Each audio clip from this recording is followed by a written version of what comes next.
সকাল হতেই চরম দুঃসংবাদ বাংলা টেলিপাড়াতে। চোখের বড় ক্ষতি করে ফেললেন বাংলা টেলিভিশনের জনপ্রিয় অভিনেত্রী স্বস্তিকা দত্ত।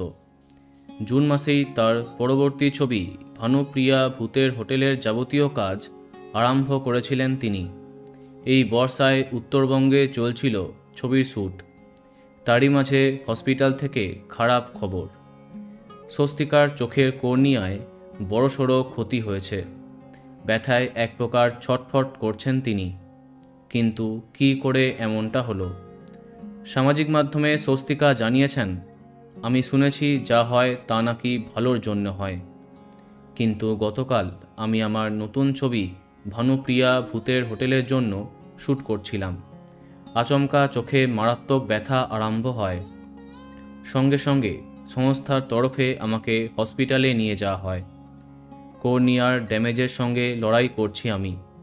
তিনি আরও লেখেন, কেন, কিভাবে, কখন হলো আমি কিছুই জানি না, কিন্তু বিশ্বাস করুন পৃথিবীর সবচেয়ে মারাত্মক যন্ত্রণা ভোগ করছি আমি।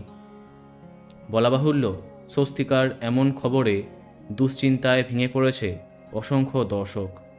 খুব শীঘ্রই তার নতুন ছবির শ্যুট সম্পূর্ণ হয়ে যেত। এরই মাঝে তার এমন খবরে ছবি নির্মাতাসহ দর্শকেরা ক্ষতিগ্রস্ত। আমাদের প্রার্থনা আপনি দ্রুত সুস্থ হয়ে উঠবেন। বন্ধুরা, ভিডিওটি এইটুকুই।